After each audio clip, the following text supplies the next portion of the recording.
السلام علیکم بچوں، کیا اب جانتے ہیں جب قرآن پاک نازل ہونا شروع ہوا تو سب سے پہلا لفظ کون سا تھا؟ یہ ایک بہت خاص لمحہ تھا جب فرشتہ جبرائیل علیہ السلام نبی محمد صلی اللہ علیہ وآلہ وسلم کے پاس غار ہیرا میں آئے۔ آؤ بچوں، آج ہم سیکھتے ہیں قرآن کا پہلا لفظ اور اس کا مطلب۔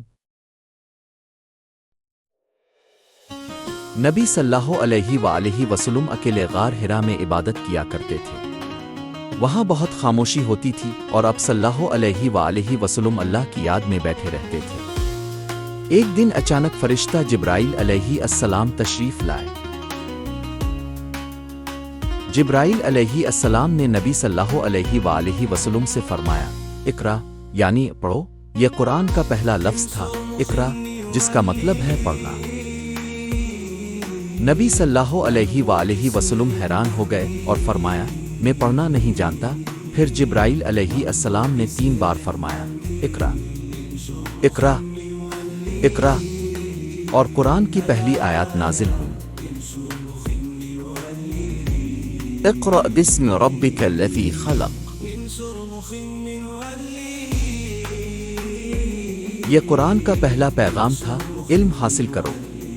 اللہ نے ہمیں سکھایا کہ پڑھنا سیکھنا اور علم حاصل کرنا ایمان کا پہلا قدم ہے۔ اس لیے بچوں، ہمیں بھی ہمیشہ علم حاصل کرنے کی کوشش کرنی چاہیے۔ بچوں، قرآن کا پہلا لفظ اقرا ہمیں یہ سکھاتا ہے کہ مسلمان ہمیشہ علم دوست ہوتا ہے۔ جو پڑھتا ہے وہ روشنی میں چلتا ہے اور دنیا و آخرت میں کامیاب ہوتا ہے۔ تو بچوں، یاد رکھو، قرآن کا پہلا لفظ ہے اقرا یعنی پڑھو۔ اس لیے روز کچھ نہ کچھ نیا سیکھنے کی کوشش کرو، کیونکہ علم ہی ایمان کی روشنی ہے۔ تو من مسلم زون کو سبسکرائب کرنا نہ بھولیں۔ اللہ حافظ بچوں۔